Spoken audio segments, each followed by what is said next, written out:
y'all, this is just going to be a big compilation video of all 5 of the videos I did covering Marvel's Bloodhunt.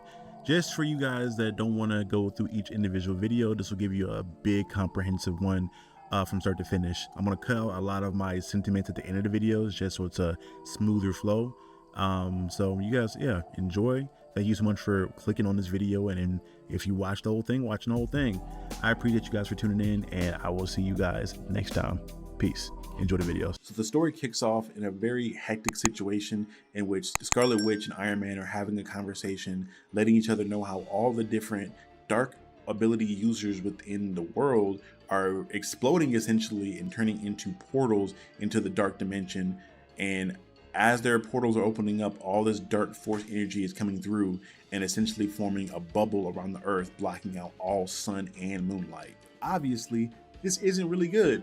So they're trying to scramble to figure out what's going on, and Iron Man then makes a little bit of a sarcastic remark to Wanda, as he does, asking her, hey, can you use your chaos magic to just make this problem go away? And she then responds very hilariously, sure. Right after that, I'll make sure I go beat up Galactus with my bare hands, because it's just that easy.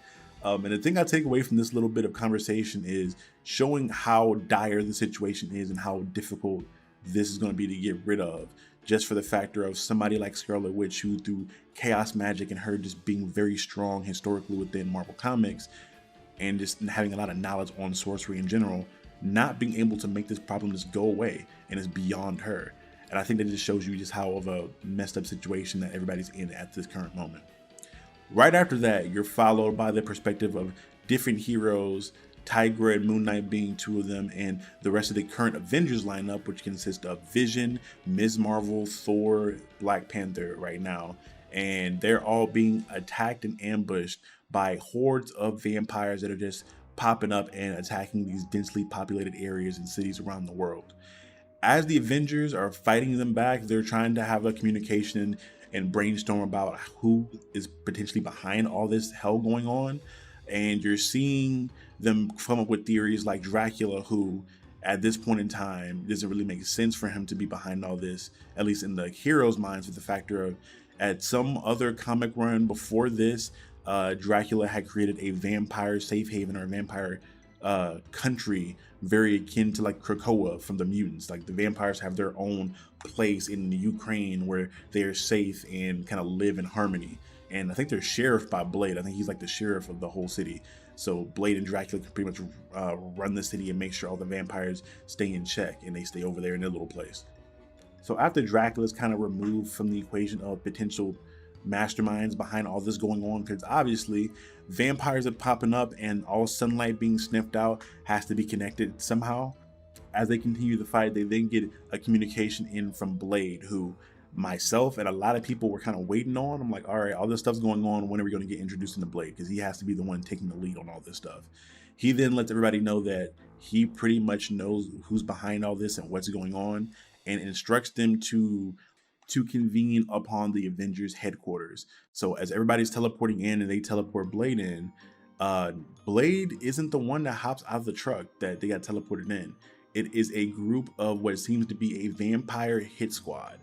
And the very big guy in the back, and you'll see him here, I'll drop an image of him, Bloodstorm 1, he essentially is letting everybody know, hey, we came here for 2 things, to chew gum and kick ass, and we all out of bubble gum. He immediately kind of names off the list of different vampires within his hit squad and assigns them to do different tasks and forms an attack plan essentially against the Avengers.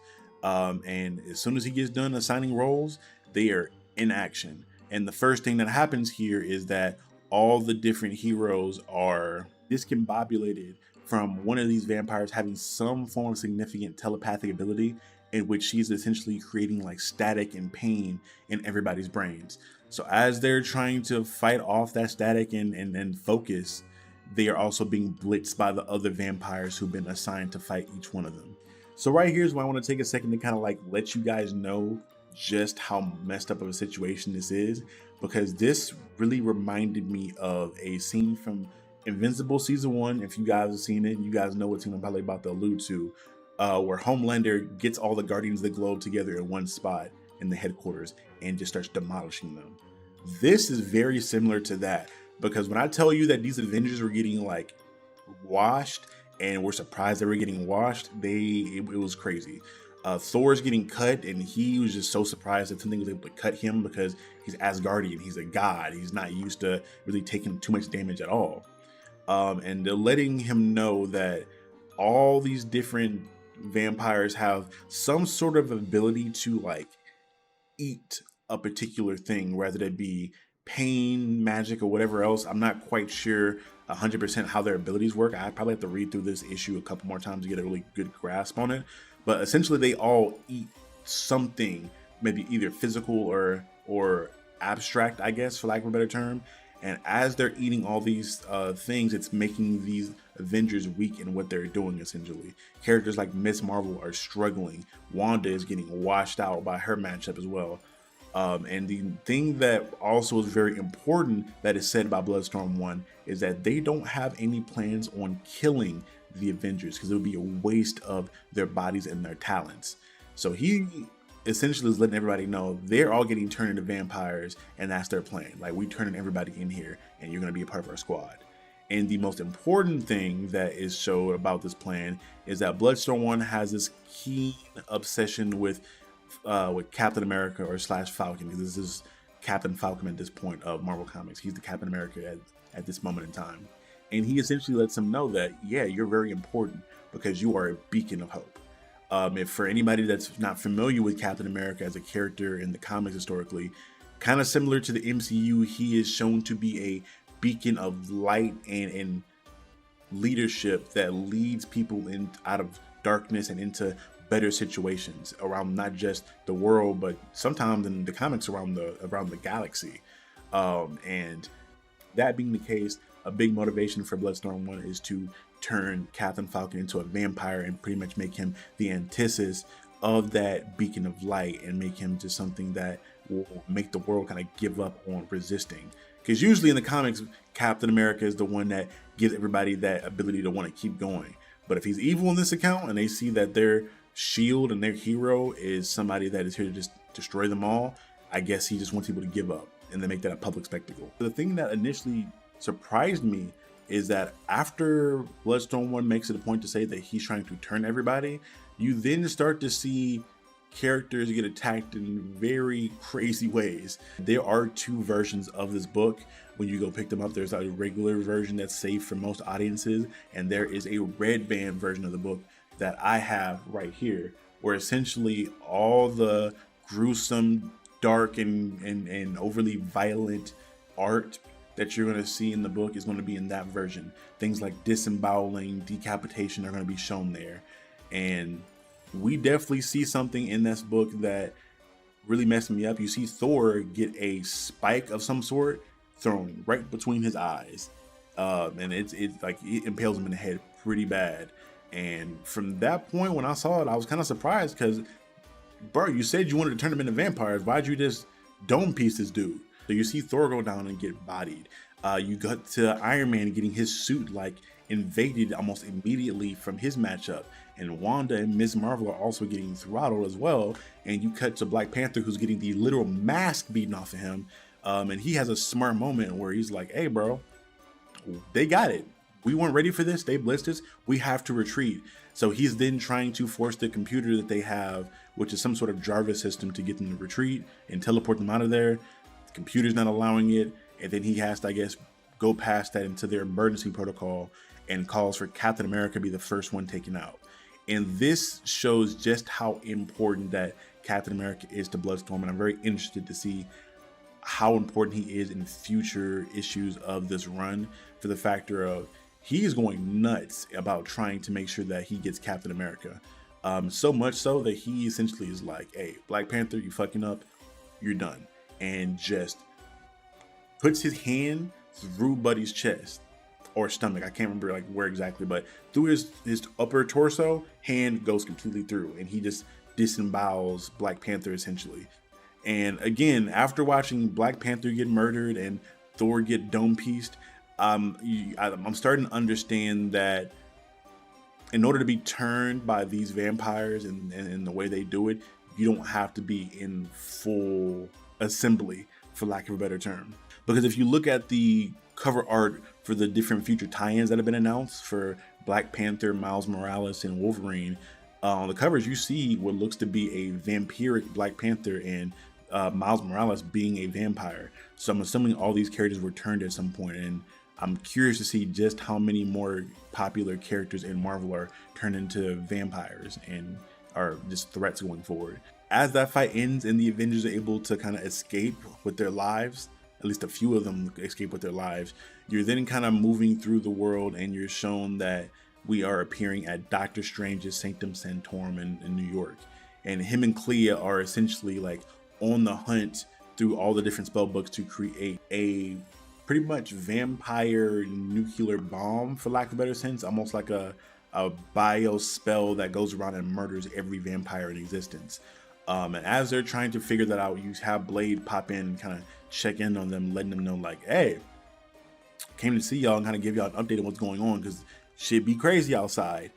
He's letting them know that a order called the Structure are the ones behind everything that's going on. They're a secret vampire organization that, again, I think they were around in previous comic runs.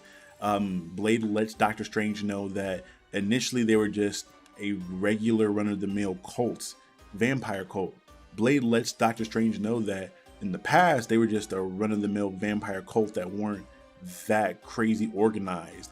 But after Moon Knight killed their leader, somebody else stepped in.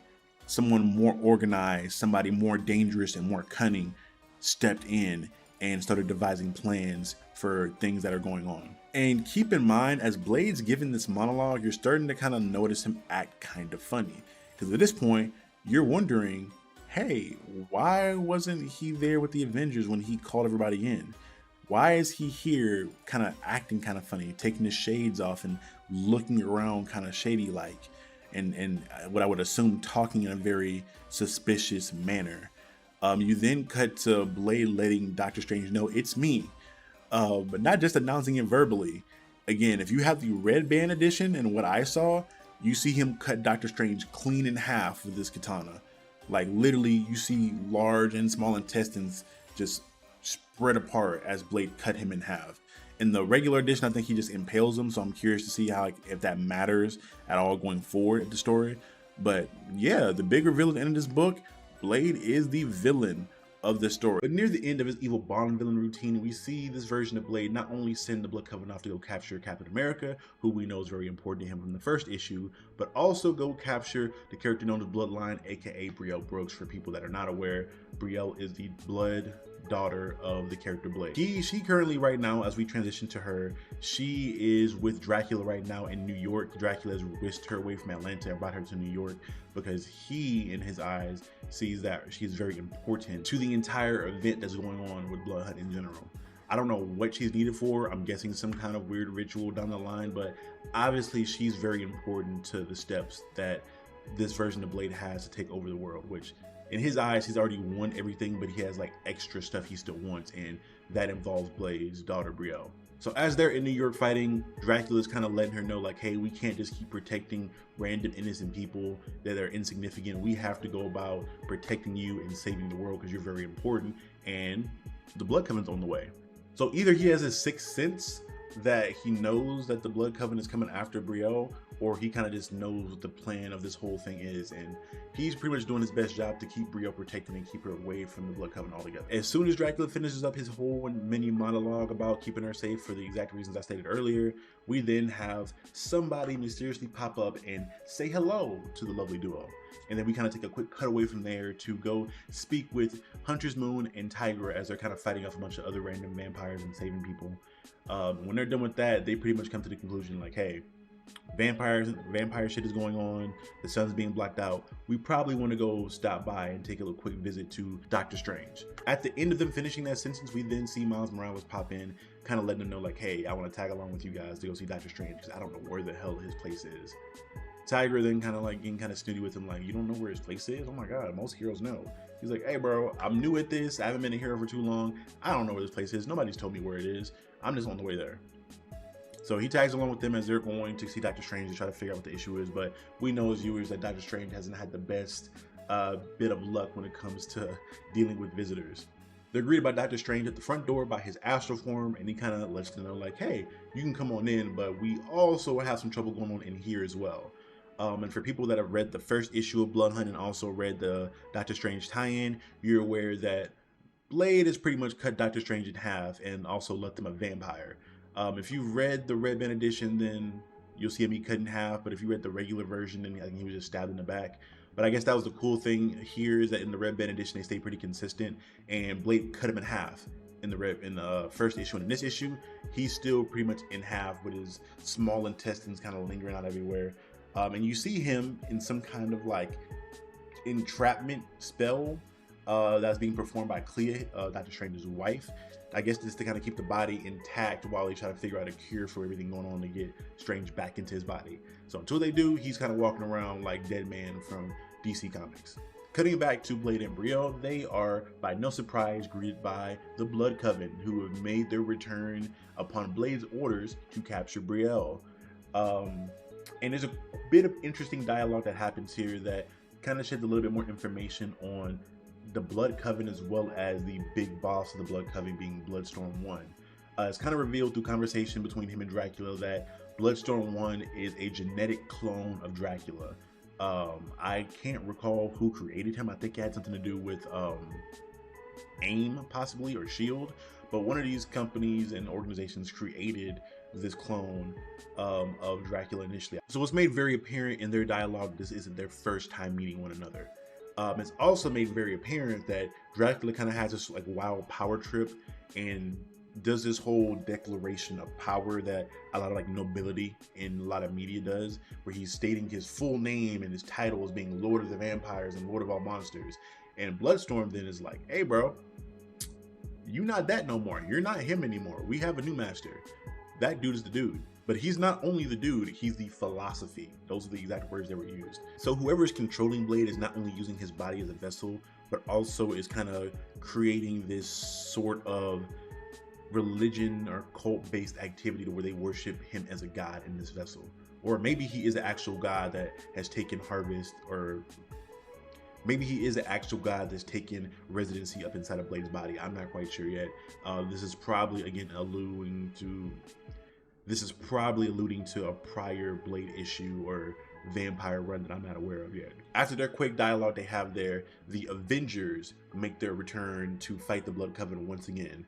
And I kind of was a little skeptical about how this is going to play out, because again, last time they made it very apparent in their first initial combat situation that the Blood Coven washed the Avengers, so much so that they took captive Scarlet Witch and Thor, who are probably two of the bigger, heavier hitters in the Avengers team, at least on this roster in particular. So right now, this cast is currently consists of Iron Man, Captain Marvel, Vision, and Falcon, or Captain Falcon, or Captain America, however you want to call him. These are the 4 people that are currently still a part of the Avengers team after the other 2 got captured. Now, there's something that happens here that I'm not sure quite how I feel about yet. In the first issue of Bloodhunt, they like established the Blood Coven as this really dope, intimidating, scary team that's really hard to deal with. And they were able to get the drop on the full-powered Avengers team with Thor and Scarlet Witch there, and took them down with relative ease. In this second altercation, the Avengers essentially kind of do what the Blood Coven did the first time and blitz them. And it starts by having the character Megrim, who was the mind scrambler that put everybody under this psychic pressure the first time. You pretty much have Vision hoist him up, or her, I'm not quite sure, and fly that person up into the outer atmosphere, up into the sun. So the sun pretty much burns her up in outer space. And he's also not affected by her brain ability this time, because she has to lock on to the mental brainwave pattern of an individual. And because he's mostly sentient, and because he's also mostly machine, he has the ability to keep his brainwaves in cycle so much that she can't lock onto them, which I guess makes sense. But taking her out and doing it with relative ease, and then with her being gone, allowing the Avengers to dismantle the Blood Coven with relative ease, I don't know. I feel like it was a little too soon, especially if this run's gonna be 6 issues. I'm like, damn, you can't take them out in like issue 4 or 5. I feel like backhanding the Blood Coven this early on. Granted, I know there's gonna be more additions more than likely. Like we know that Vampire Thor and Vampire Scarlet Witch are gonna be a part of this thing, which is cool. But this original cast of original characters, I feel like they should have had more time being an intimidating threat. I think taking them out this soon, I don't know, it's kind of a little anticlimactic for me, but you know, I don't know what they have planned going forward. Maybe they all get a boost, or maybe the vampire that was killed, Megrim, just warps back to reality. All in all, it was a cool little fight. It wasn't dragged out. It also is revealed during the fight that Blade is possessed. Like, it's confirmed through Bloodstorm 1 that he is possessed and is a vessel and was always meant to be a vessel for a higher power. They don't reveal what this higher power is yet, or who this higher power is, but we know this higher power has to be somebody strong and has to be some sort of primordial being, for the main factor of the Darkhold is required to defeat this individual. An Avengers team with multiple other Avengers level heroes are needed to take this individual down and stop all these vampires. So we know somebody's strong. I'm just not aware of who this character is yet. Near the end of the fight, Captain Marvel pretty much makes it very apparent that the Avengers are here and here to kick their ass. They have this cool ass shot near the end where like she somehow punches a hole in the darkness bubble that's around the earth and allows sunlight to get through, and it's like shining down on them like a glowing beacon, and makes them look almost heavenly, like heavenly warriors, like little angels. Along with her being able to punch holes in the barrier, Vision was also able to kind of fly through the barrier with Megrim, let her burn out through the sun, but also absorb a good bit of solar radiation, so he comes down as like a mini sun and is like deterring all the vampires in the vicinity, which again is cool. But this felt very like finale-ish. Is that a word? Finale-ish. And at the end of that encounter, directly after it's over with, and the Blood Coven scurry back to their holes and returning back to their master, probably defeated, the Avengers have the same idea that Tigra and Hunter's Moon and Spider-Man had in regards to going to Doctor Strange to try to figure out how to best dismantle the whole situation of the sun being blocked out. And upon their arrival, they are then walking into the sanctum and kind of chatting up with everybody. And Brio is like, oh my God, finally, somebody that I recognize and that I know, Spider-Man, we've talked before. She was pretty much about to ask him, like, have you seen my dad? But then we then get to see Spider-Man pretty much berserk out into a vampire. It is made very apparent that he's been turned, which we kind of got that idea because there was like a small little interaction that he had with Blade in the first issue before we knew Blade was evil. So he was probably bitten then or turned then. But even if he was, it'd be kind of strange that he didn't remember that he was bit, or didn't remember that whole altercation, or even if he was turned without being bit, we don't know. So we're picking up in the Impossible City with Blade again, doing his whole evil monologue, smizing to himself, and kind of letting everybody know that he won and what his plans are for the future. He's talking to T'Challa while he's in Wakanda, asking him to go find something of value within the heart of Wakanda, which we still don't know what that is yet. We do know after reading the Black Panther tie-in that he's like trying to fight off the vampire hold that Blade has on his brain since he turned him, but he's still able to control him to a certain extent to go after the things that he wants him to go after. Wanda interrupts his whole monologue pretty much to let him know, like, hey, you sent your troops out and they came back with one man down. It means that that sneak attack you ran on us earlier, yeah, that was cute and all, but now that the Avengers have kind of woken up and they're prepared for you, shit's about to get real ugly.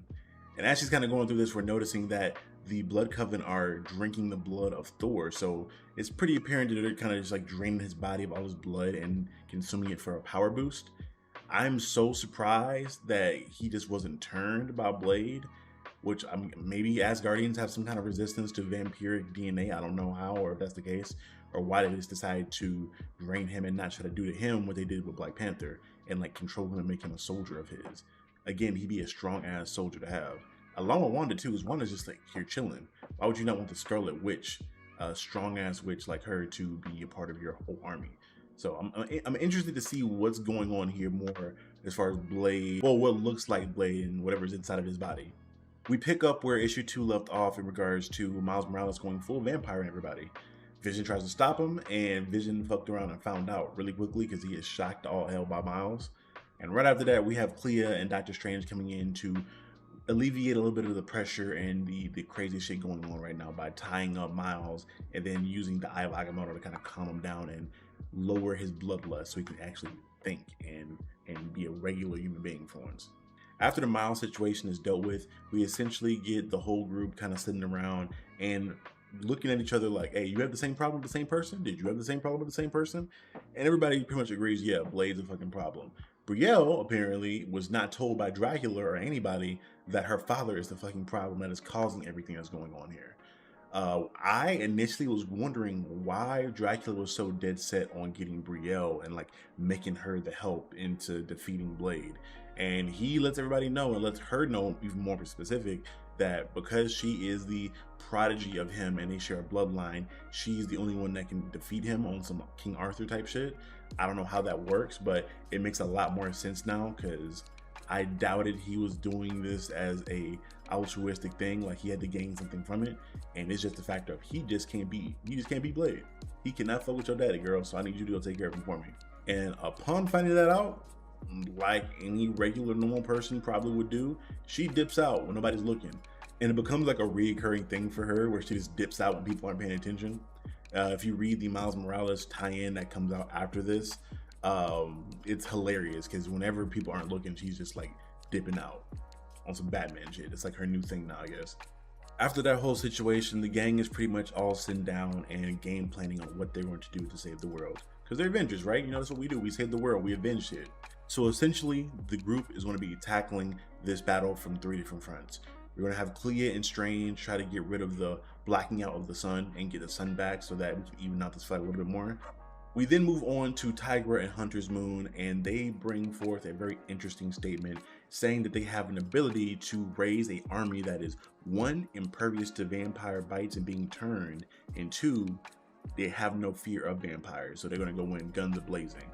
And they're saying they just need one more person to help them accomplish this task in raising this army. We don't know who that is yet.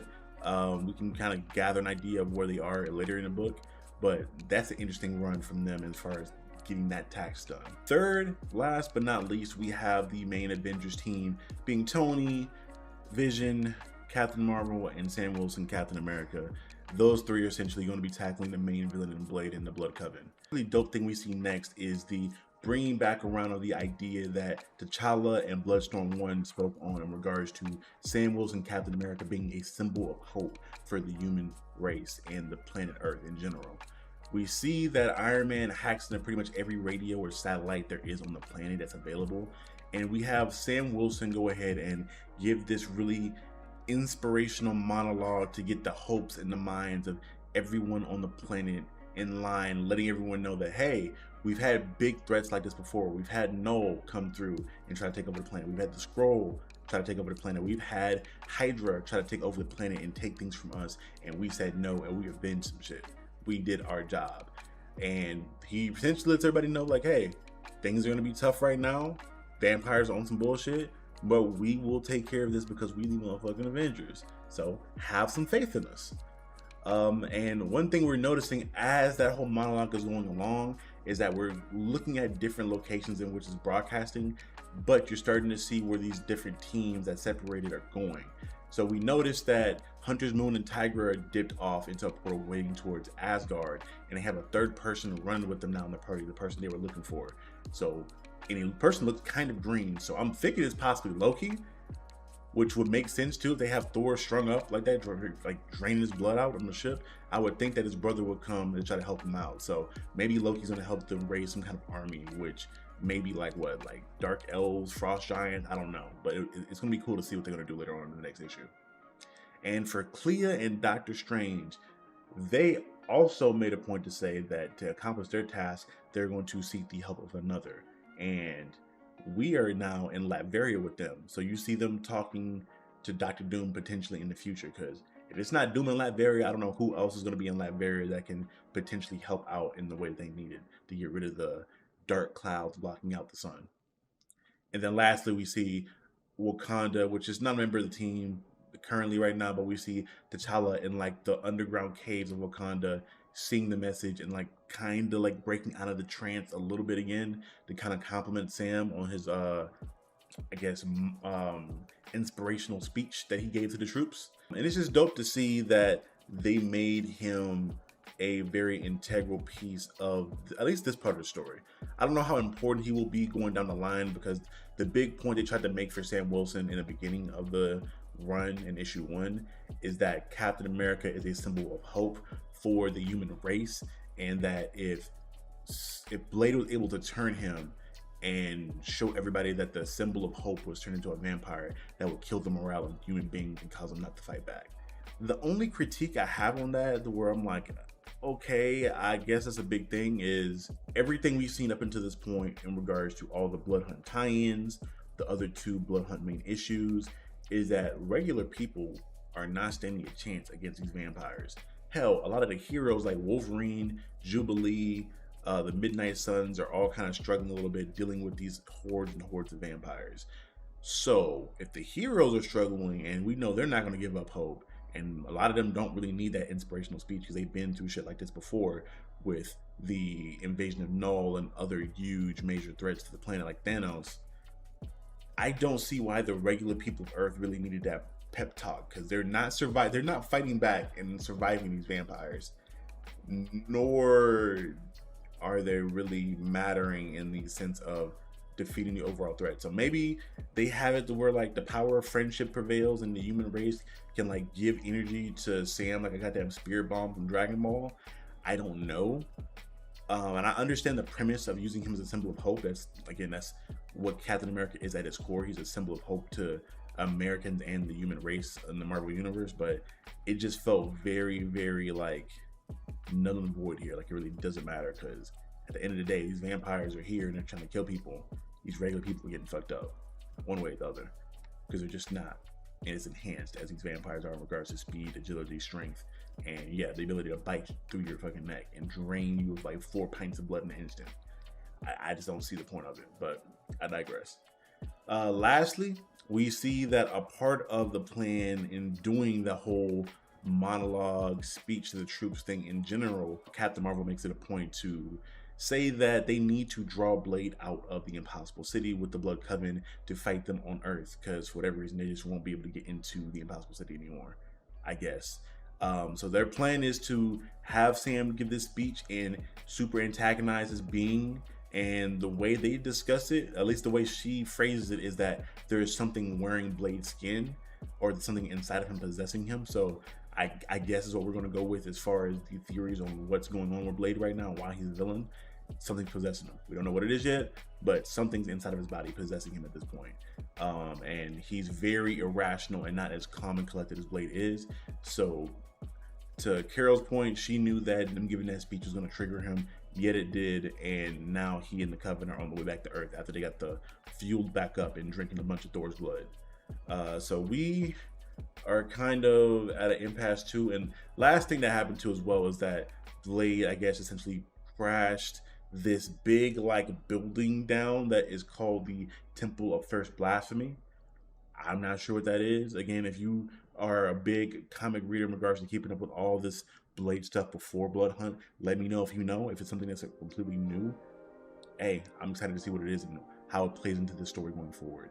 But it was like the last thing you see in this issue, so it's been hyped up to be this big, intimidating thing, apparently. So, all right, y'all, to answer some of the questions we had at the end of issue number 3, first and foremost, the biggest thing is, what is the Temple of First Blasphemy and who created it? We learned from the prior issues of tie-ins leading up into this issue, most notably Black Panther, is that the Temple of First Blasphemy was this big temple that was created by this big uber strong demon by the name of Varney back in ancient times of the world. He more so focused his Temple of First Blasphemy being created in what is now known in the modern day as Wakanda, and it was kidnapping a bunch of the pre-age Wakandans before Wakanda was founded and using them as slaves essentially and sacrifices to power the Temple of Blasphemy so he could propel himself into godhood. In addition to that, he stole a metal resource, which I assume to be vibranium, from another god on this council of gods. Getting into them really quickly, from what I gather, this group is a pantheon of gods in the eastern part of the world that are presiding over human beings. Most notably on this council are the gods of Khonshu, the moon god, who is responsible for the creation of Moon Knight, and Bast, Panther goddess, who is responsible for the Black Panther. Varney took resources and took a medal from another god on this council by the name of Paita. I believe I'm probably mispronouncing these names of these gods, but Paita, and used this medal to, again, assist him in his ascension into godlike abilities and godlike immortality. That's essentially his big idea. And for me, I had mixed feelings on this piece of information being revealed. Obviously, I feel as though that this is a dope story still, and that I am enjoying this villain of Varney being around and his motivations, but I feel like his reveal to us is kind of like anticlimactic in lack of a sense. Like, I feel like they could have done a better job at rolling out who he was. Everything feels like that they took a long time building up into this point in prior issues and prior tie-ins, and now they're just like boom, boom, boom, going from point to point to point, trying to wrap the story up now that we're on the other side of that hill. But it's, again, all around, it's fine. I'm enjoying the story so far, and Varney, from what I gathered, seems pretty cool. We learned from that tie-in and a little bit from this issue that those gods did not take it very kindly with this demon trying to ascend into godhood and having his sense of immortality, and they just rained hell on him and came down to beat his ass and lock him away into a sort of coffin until he was brought back into modern day. Continuing further into the issue, we finally get to where Doctor Strange and Clea were, where they went to Latveria to reach out to Doctor Doom for help. Now, one thing I want to say about Doctor Doom in this story so far is that he is on some mafioso badass shit in this story. We saw him kind of lingering around other tie-ins like the Strange Academy. We're wondering, why is he around? What is he doing? And now that we're seeing Doctor Strange and Clea go to speak with him, he's essentially letting everybody know what's going on with Blade and letting them know that, yes, Varney is the one that is controlling him, and kind of giving some backstory on when this happened in the prior Blade issue. The thing about Doom in this story is that he is very smug and very much so being a big asshole about the entire event. Obviously, he's either had some kind of thought process before this happened in regards to seeing how people were manipulating the Dark Force up until now, and he's been building up, I guess, plans on top of plans and contingencies on top of contingencies on protecting him and Latveria from the Dark Force energy and whatnot. It wouldn't be Doom if he didn't have some kind of plan to assist everybody and assist the world. He has to, because he lives in this world, but also getting what he wants out of the situation. And in this situation in particular, you have Doctor Strange pleading with him for assistance because we need his help to get rid of the Dark Force that's surrounding the planet. Strange is essentially letting them know, like, yeah, of course, I can gather the mages. I know a good bit of mages that can help us get this thing accomplished. And Doom's like, no, Steven. I already have them prepared. I took the liberty of collecting your Strange Academy students and bringing them here to help us with this thing. And it cut to the coolest fucking panel that I've ever seen of the Strange Academy kids. Where they are on some mafioso shit. They all in their black ties and suits, and they look there like, yeah, we here for this. We here with the shits. We here for the shits. We saving the world. My boy Doyle is just like is clean with the drip on it, bro. I had to speak on this really quickly because, again, I love the Strange Academy so far, and if you have not read them, I advise you go read them. But moving forward, Strange kind of lets everybody know, like, yeah, I took the liberty of collecting your kids so they can be the mages that we need for this. But the last thing I need is you to give me something. They don't really say what that thing is yet, but it is a thing that allows for Doctor Strange to be the Sorcerer Supreme. Doom essentially is letting him know, like, in order for this to happen, I must cast this spell and I must be the new Sorcerer Supreme of the world. I'm assuming this is the Eye of Agamotto, because that's the only thing I've known in comics to kind of like be the measuring stick of who the Sorcerer Supreme is and passing on that title. So it's going to be really interesting if we get to see a new power exchange in the Marvel Universe where Doctor Strange gets to be the new Sorcerer Supreme. Moving forward in the story, we follow up with Tigra and Hunter's Moon, where they are in Asgard looking for the individual and trying to bring forth the planet they mentioned in issue 3 as far as bringing forth a undead army who is impervious to vampires. And they have that secret individual with them that we see cloaked in shadow. We find out what they were looking for seems to be this big vault / prison cell that is constructed for Khonshu, because in a previous issue, he was essentially on some bullshit trying to conquer the world, and Upon his defeat, he was locked away in Asgard. Khonshu was essentially like, hey man, y'all might as well go ahead and peace out because there's no way you have the key to open the cell door, and I can't assist you if I'm locked up in here. Hunter's Moon then proceeds to reveal who the secret someone was that they needed in order to break out Khonshu and make this plan a reality, and that is the Wrecker from the Wrecking Crew. For people who aren't familiar who the Wrecking Crew is, they are this group of construction workers who happen to be bestowed Asgardian weapons and abilities in the comics, and from what I remember and from what I know, they're kind of just more like gag characters in a sense, but because the Wrecker has an Asgardian powered crowbar essentially, he has the perfect tool to essentially have a smash and grab and open up this cell and get Khonshu out so that he can assist with defeating Varney and the plot that Varney has going on. Going back to the Temple of First Blasphemy, we then see the Black Panther and Blade, or better yet Varney, have more dialogue in regards to the plan that he has.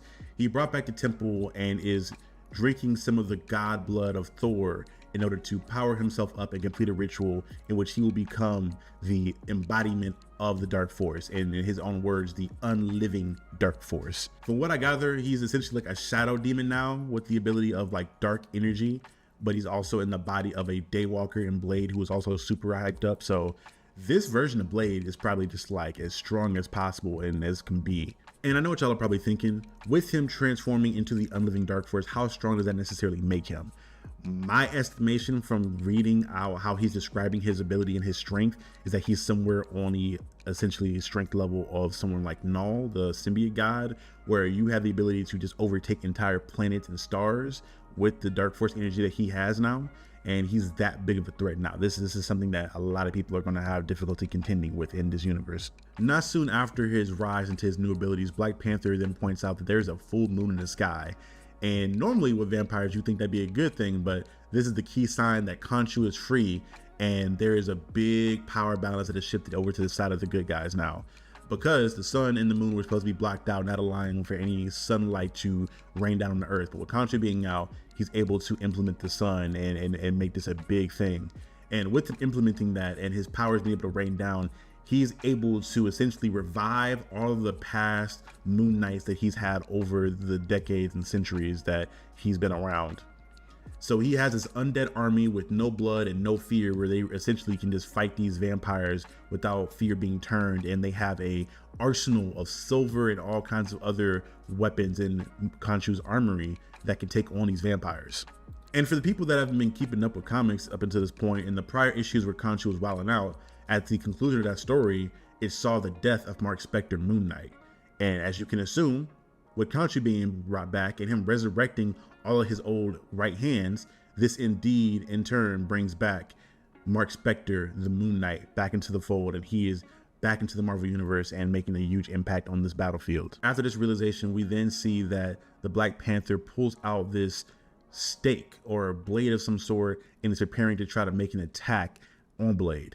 Obviously, him being like OD strong at this point with the dark force energy stops him and kind of like questions his ability to even fight back. He's saying that the heart-shaped herb that he's ingested at the beginning of him becoming the Black Panther has been helping him fight off this infection. So pretty much the strength of the Panther Goddess Bass has been like slowly curing him from his vampiric infection over time, which allows him to gain more and more control over himself, which to me seems like a cheat code. But, and here's the interesting thing, because Blade isn't really paying attention to what that blade was, he asked him like, hey, did you really think you could do a lot of damage to me with this little blade? And Blade lets him know like, no, I didn't think I could do any damage. I was just removing it. And that's when we realized that the stake or the blade or whatever you want to call it that he used to try to attack Blade was the one that was inside of Thor's head, keeping him pretty much comatose up until this point. So now Thor is instantly healing and he's starting to gather his strength again, and he's ready for war. He's ready to avenge some shit. And as soon as he comes to and lets him know like, hey, I've taken insult and injury and I am ready to fuck shit up again, we then cut to the Avengers arriving on the scene, letting them know like, yeah, he's ready to fuck y'all up and we're ready to fuck y'all up. So at this point now we see a relatively full strength Avengers team. The only person missing is the Scarlet Witch at this point in time. So they are ready to take on the new unliving dark force. Blade's ready to try to take them out, and then you have the Avengers versus the Blood Coven and the souped up Blades. All right, y'all, we picking up where we left off last time. Like we said last time, Doctor Strange and Clea were visiting Dr. Doom and asking for assistance, and he let them know that he'd already been planning a lot of this stuff out and has a plan to defeat Varney and save the world. But all he needs is the power of the Sorcerer Supreme. Obviously, Clea is geeking out on this, but Strange is pretty smart in realizing that, hey, Doom, it's pretty safe to say that you've been planning these events out for a while now, and you probably knew all this is going on from the beginning, and you've been devising this plan just so you can get my powers. And it seems like it's very apparent. So I don't know if Doom had any hand in creating the events of Bloodhunt. That's been kind of alluded to, or if he just knew things were happening and he just didn't care to stop him and just started building up a contingency plan to get what he needed out of the situation. Moving on from that though, we move into the final battle. This is all hell breaking loose. No bars held, no inches given in this fight. The Avengers, fully formed Avengers now, with Falcon, Captain Marvel, Vision, Black Panther, Iron Man, Thor, and eventually the Scarlet Witch pops up and they're taking on the Blood Coven, and they're trying to take them out. It's very funny, and it goes to show how much of a connection that Wanda and Vision have, for the fact just this Vision saying her name wakes her up immediately from the trance she was in, and she like hops into action like immediately and knows what's up. I don't know if she was like faking being asleep or if she was really asleep, but I'd like to think she was really in some kind of comatose state, and just her connection with Vision woke her up and got her in action like that. As Black Panther and Bloodstorm 1 and Falcon are doing their thing, we move over into Thor now. Because as you guys remember, Thor has been pretty much incapacitated through this entire event, because he is a god that, from what they made it seem like, he was able to take on Varney with the superpowered boost of being in the perfect vessel, being a blade. And that's the reason that they were draining his blood to get him more powerful. And it's also shown here that Varney has somewhat of a respect for Thor, of him being an immortal. From what it seems like, Varney is only respecting people that are gods of some sort or have long lives to see an end of a world and whatnot. And then you can see it in their dialogue. But in this going on, we see that Thor is reaching for Mjolnir and saying like, hey, you talking that shit, wait till I get my musketeer and we gonna get to business. And Varney does something that's pretty stupid, I guess. Well, he says that he's not worried about Mjolnir getting there because it's in orbit and he'll kill Thor before it arrives, which kind of seems kind of off to me, because if you know this is a thing and it's something that you're worried about, why would you take so long to kill Thor off? I don't know. I feel like that in the first issue, when they were bamboozling the Avengers and like kind of jumped them, that they made it a point to take people out very quickly. In this, it felt like maybe, okay, this could just be a point to where the Avengers are just stronger and they're just not as easy to take down, but it feels like there's a little bit of slow-footedness here in the fight, trying to take the Avengers out, at least from everybody except Bloodstorm 1, because Bloodstorm 1 is getting to work with ripping off Vision's arm. Vision has pretty much made it essentially known that he cannot use any more of the sun abilities that he got from soaking in energy from the sun in previous issues, and that he's just he's zapped, he's dead.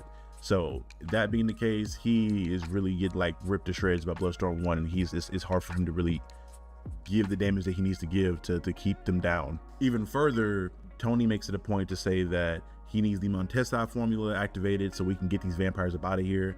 Tony obviously does not give a fuck about any other vampires in this world. He just wants them all gone and wants this issue put to bed. But Wanda's being Wanda and caring about more than herself, in thinking that there are not all evil vampires in this world. So I don't want to activate this spell, this formula that is going to take out all vampires, no matter if they're evil or good.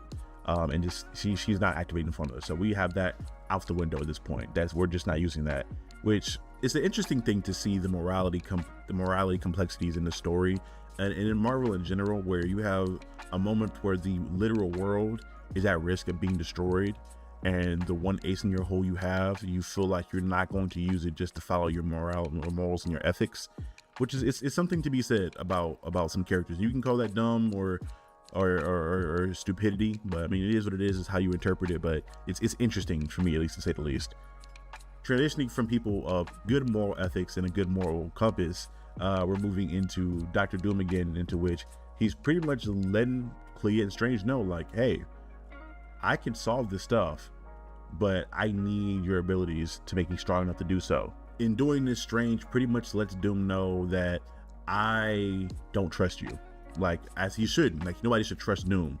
And he pretty much makes it a point to say like, hey, if I want to give you my abilities, I need your word and your promise that you will give me my abilities back once this whole thing's over with. Or the exact words are, once you save the world, I need you to return my abilities to me as Sorcerer Supreme, which Doom gives his word. And for a second there, I believed him. Because Doom feels like one of those villains to me that although he'll do evil shit, he at least has his own form of moral compass to where him lying and him keeping his word is something that he like his word is something that he takes very seriously. Some villains have that. Some villains have that sense of pride, respect, and keeping to their word and doing those things genuinely. Although they're evil and they'll murder you, but they gonna keep their word. Doom feels like that person to me. So for at least for the moment, we believe that he's telling the truth, or maybe it's just me that believes he's telling the truth, and we move on from there into Strange delivering the abilities of the Sorcerer Supreme into Dr. Doom.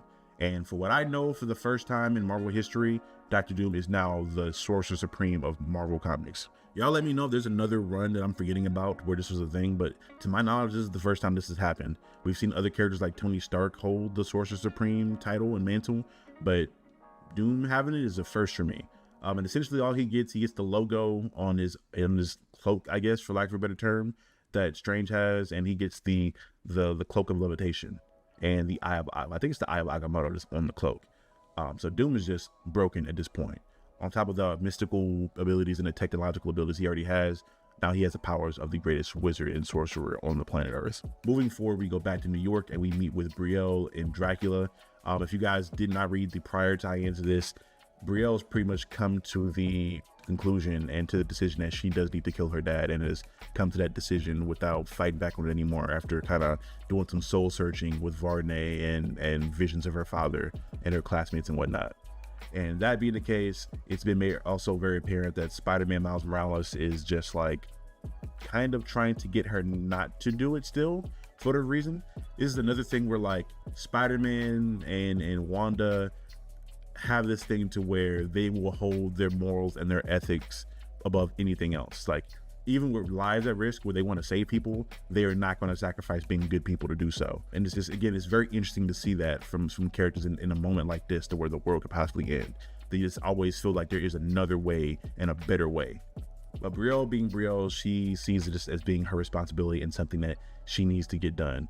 And Dracula just being her backup at this point, being like her bodyguard. This has been very interesting to me. Like I said before, I love the dynamic duo of Dracula and Brielle, and I hope this kind of grows forward a little bit more down the line in the future of the comics, where they just get to kind of grow and she gets to learn some vampire tricks and of the trade from the king of the vampires. So we gonna see. I'm excited to see how that goes.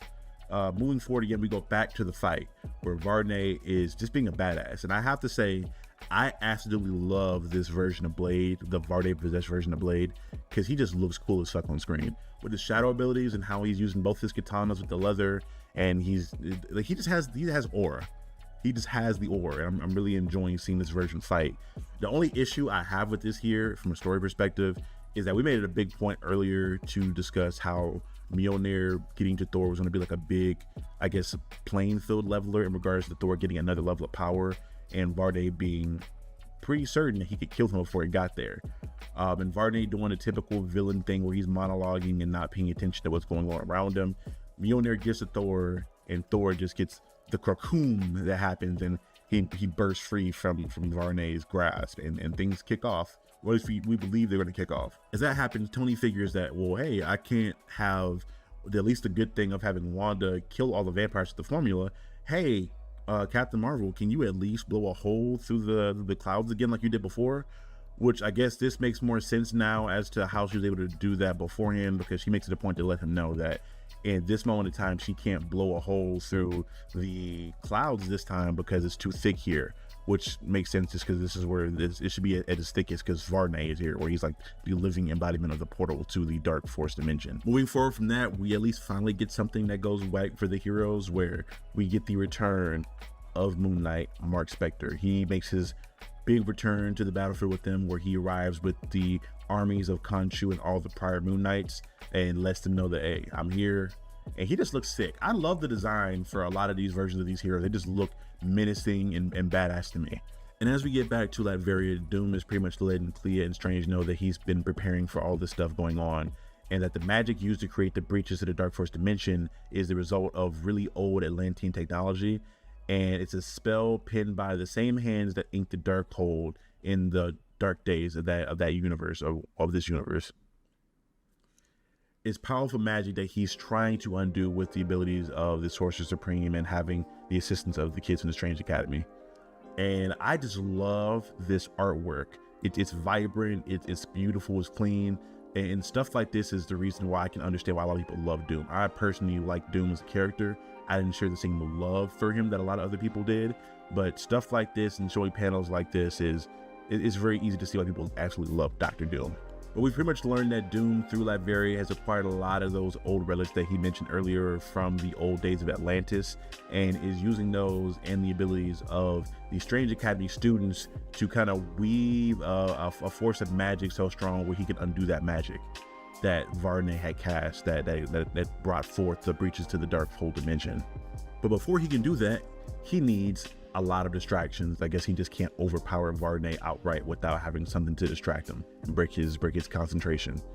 So the fight continues on. Moon Knight is pretty much making his presence felt, and Vision's trying his best to keep up with the fight against Bloodstorm 1. But it's been made very apparent through Bloodstorm 1 that this fight could have been over a long time ago if the Avengers didn't have any kind of moral compass or code of ethics to live by. If they just said, hey, fuck all vampires, we'll kill them all just to solve the problem, why not use the Montestat formula, things would have been done over a long time ago.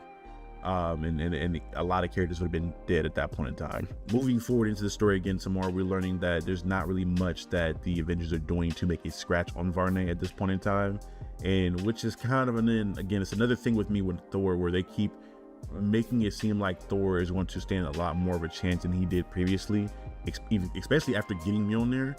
But it's been made pretty apparent in this moment in time right now that like he's not really adding nothing to the fight, and he's still getting washed by Varney regardless of how strong he is, which again, it's cool. I'm cool with that happening, but like you can't just keep gassing up Thor's level of strength just for him to get washed right after. But it kind of just makes me look at him kind of lesser than. But it's been made pretty seen and pretty apparent in this dope ass panel. Again, I love the way that the artist and the colorist did Blade, or at least Varney possessed Blade in this moment in time. But in this dope ass panel where he just looks like a straight demon, he's letting everybody know that the only thing that can harm me, that I was even worried about, was Brielle, the bloodline of Blade. She's the only thing that can kill him. So it's this unofficial rule that's being told and being made that only one of the bloodline of Varney or Blade can kill them for whatever reason. And she floops in and she stabs him directly into the chest on some badass shit. But apparently it's also made known that it can't just be the bloodline of Blade. Like Blade can get killed because he's of her bloodline, but Varney is one of his bloodline, needs to be there to assist in the murder, and that cues up Miles Morales to come in and assist her with pushing the blade through and killing Varney, because since Varney bit him and turned him into a vampire, he's technically part of his bloodline, and that's how that happens.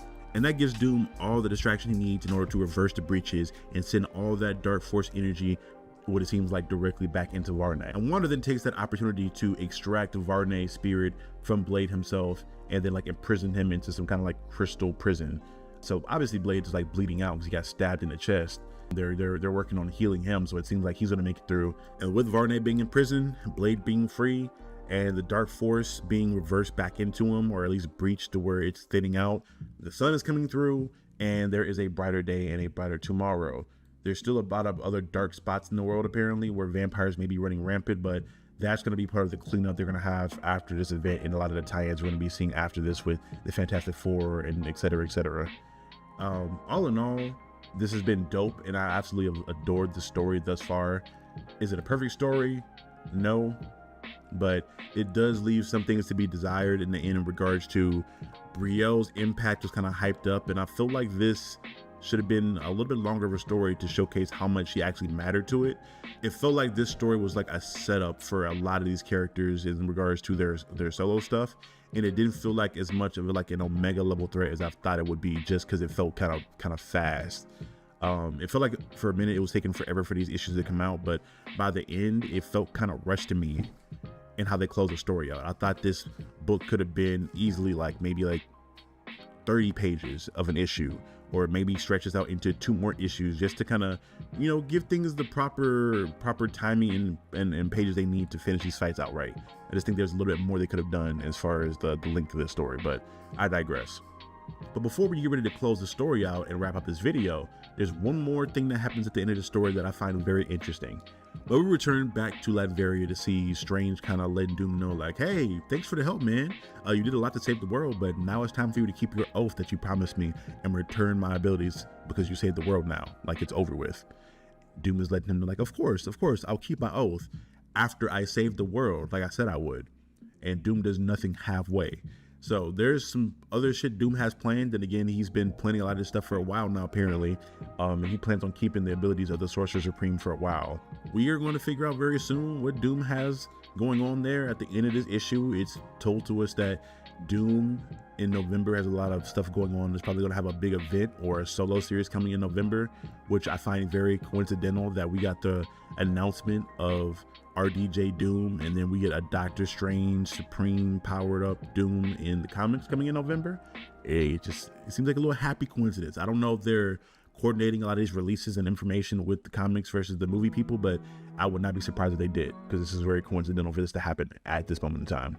The last little tidbit we get before the story closes out is that Dracula and Miles had this little dialogue back and forth where Miles is just like happy to see the sun and happy for things to be back to normal again. But then he realizes, oh, I'm still a vampire. I could probably die right now from the sun. But for whatever reason, he's not burning up at all, and Dracula's not burning up. And we understand why Dracula was doing all this to help and why he was so invested in making sure Varner was defeated and helping out with this. Because somehow in him doing this, it led to him and all other vampires to become daywalkers, essentially, where they can all have an immunity to the sun. So Miles, I guess for the foreseeable future, is going to have a vampire power boost on top of his spider powers already.